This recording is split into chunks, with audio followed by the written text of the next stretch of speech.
O maior erro que eu já cometi num caso de abscesso é o de prescrever medicações analgésicas cada vez mais fortes para aquele paciente para tentar controlar a dor dele. Fica comigo que eu vou te explicar o porquê desse erro ter sido aí um erro bastante sério que poderia, inclusive, ter colocado em risco a vida desse paciente.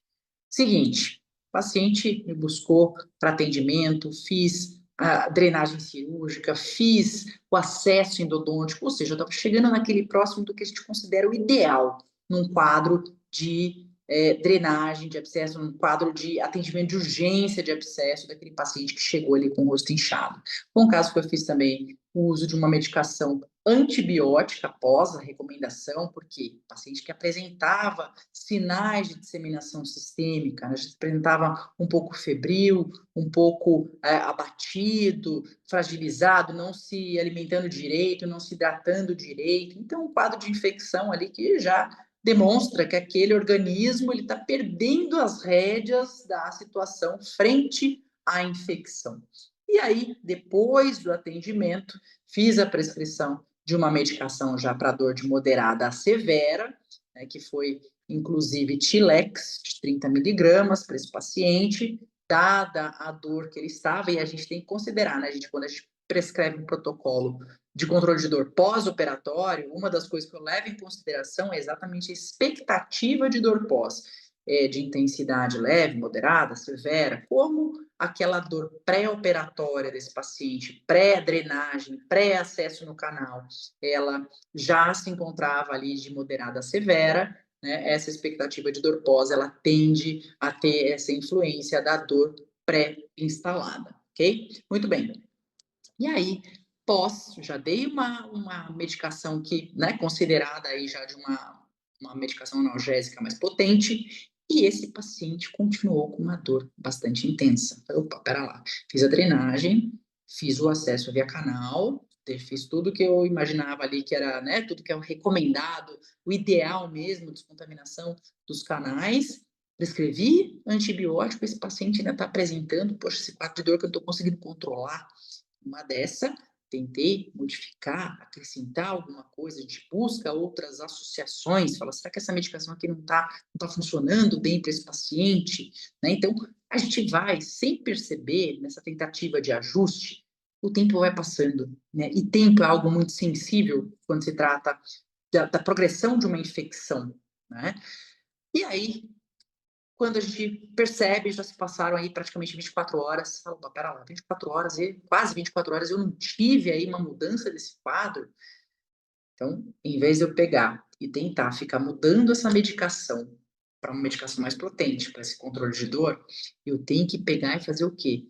Mexer no que veio antes. Eu não tenho que estar lá. Aquela dor naquele grau é um desdobramento de um processo que está acontecendo.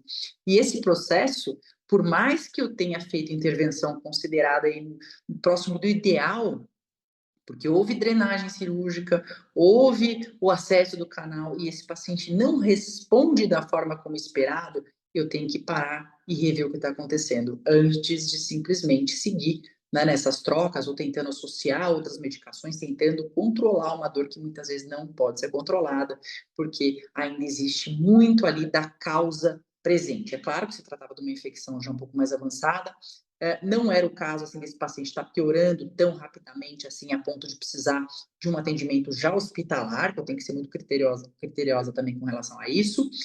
No entanto, né, seguir ali, a hora que a gente percebe, falou, opa, pera lá, que eu estou enxugando gelo aqui, eu tenho que fechar a torneira lá atrás.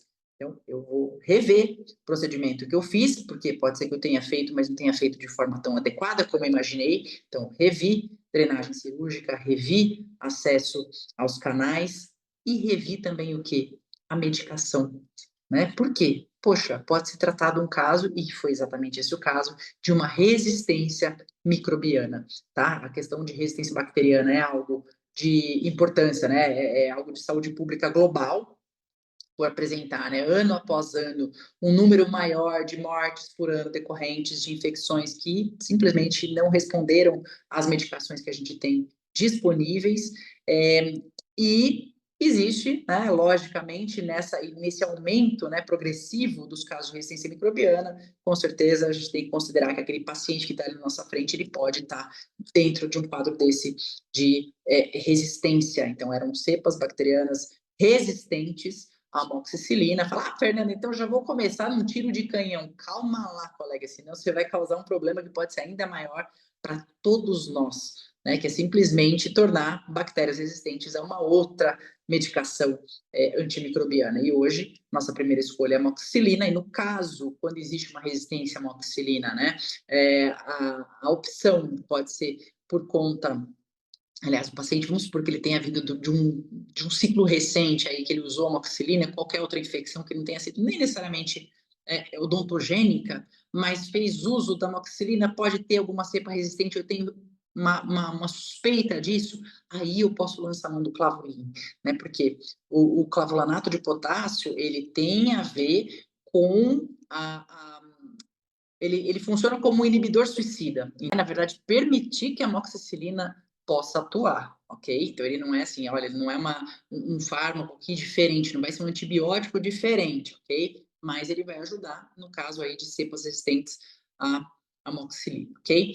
Então, é muito importante que nesse ponto, em vez de eu pegar e me estender e tentar tapar o sol com a peneira a partir daquele momento que eu estou tentando aumentar a potência dessa medicação analgésica, que eu pare e identifique o porquê desse quadro não estar regredindo daquela forma como eu imaginaria, certo? Se você quer saber exatamente o que fazer, um paciente que chega com o rosto inchado, chega com um quadro de abscesso no seu consultório, você quer saber o que fazer, como atuar, eu já falo para você que prescrever antibiótico e mandar aquele paciente embora é o maior erro que você pode cometer, tá? Inclusive é um erro bastante sério que pode colocar em risco a vida dele. Então, se você quer saber qual que é o procedimento correto, como que você atua, tanto na parte da drenagem cirúrgica, na parte endodôntica, atuando num canal ali que está com uma drenagem abundante de pus, medicação, o que você pode lançar a mão aí, tanto para controle de dor, medicação antibiótica, enfim, tudo que você quer saber pode estar preparado mesmo